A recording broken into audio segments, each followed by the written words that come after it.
So chances are you're here because you got a notice in the mail. It says your annuity is maturing. And now you're probably thinking, okay, what does that even mean? And what am I supposed to do now?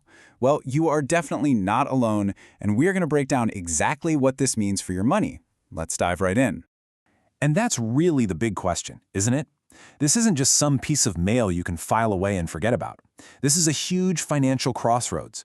Making the right move here can seriously boost your returns for years to come.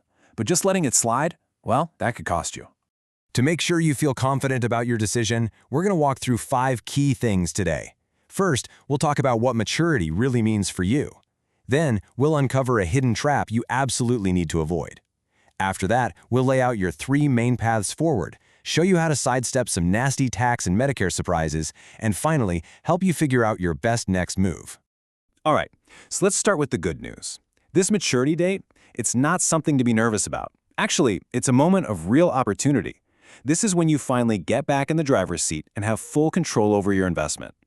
So let's just get a clear definition here. For the last several years, your money's been locked up, right? If you tried to pull it out early, you'd get hit with surrender charges. Well, maturity just means that lockup period is over. You can now access your funds and move them around without paying those penalty fees. It's that simple, but it's a really powerful shift. That's right, the lockup is done. Think of it as your surrender freedom day. You now have the power to decide exactly what happens next with your hard-earned money. But, with that freedom comes the need for a really smart plan. And this brings us to the single biggest risk you're facing right now, and that's the risk of doing, well, nothing. Your insurance company makes it super easy to just let your annuity automatically renew. But trust me, that passive decision can be a really expensive one. This is what we call the renewal trap. And look, this isn't just a hunch. It's a fact of the industry.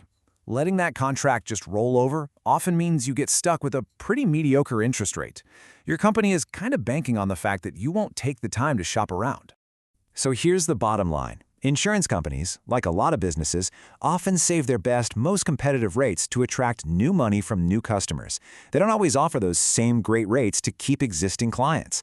If you don't look at what else is out there, you could be leaving a lot of money on the table. Okay, so you get the risk of doing nothing. Now let's talk about what you can do. There are 3 clear strategic paths you can take. It's all about making an active, informed choice instead of a passive one. It really boils down to 3 main options. First, you can keep the money growing for the future, either by renewing or transferring it. Second, you can cash it out. Or third, you can flip the switch and turn it into a guaranteed stream of income. Let's look at each one. Option 1 is all about continued growth. Now, you could just renew with your current company, but like we said, be careful there. The much more powerful move is often to transfer it to a better annuity with a higher rate. And the tool you use to do this is called a 1035 exchange. This is so important. It lets you move the entire amount to a new company completely tax-free. Your other options are pretty straightforward. You can cash out, either taking a lump sum or just a partial withdrawal, or you can start your income phase and convert that balance into guaranteed paychecks, either for a set number of years or for the rest of your life. That process is called annuitization. But be really, really careful with that cash out option. Which brings us to a super critical point. Cashing out sounds easy, but it can trigger some serious and frankly nasty financial surprises. Let's talk about how to protect your money from big tax bills and sudden hikes in your Medicare premiums.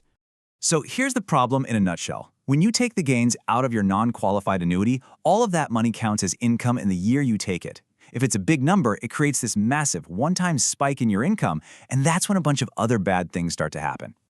So what are those bad things? Well, first, you get hit with a big, immediate tax bill on all the growth.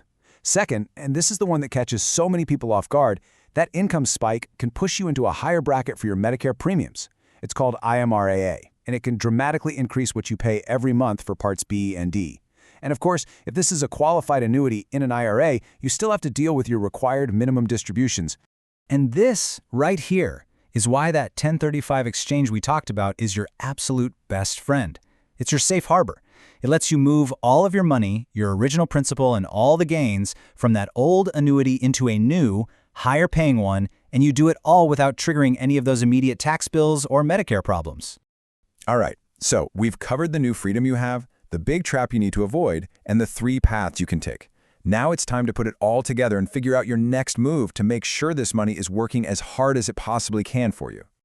The most logical first step, right, is to see what's actually out there. How does your company's renewal offer really stack up against the best rates available on the market today? You simply can't make a smart decision without seeing the numbers. If you'd like to get that side-by-side comparison and get some help with the 1035 exchange process, we're here for you. Just visit us online at annuityexpertadvice.com or feel free to give us a call at 770-755-1565. We can help make sure your next move is both tax-free and more profitable. So if you take just one thing away from all of this, let it be this. Your annuity's maturity date is a call to action. It is your opportunity to take control and optimize your strategy. So the question you should be asking yourself tonight is simple. Is my money working as hard for me as it possibly can? Don't let a passive decision dictate your financial future.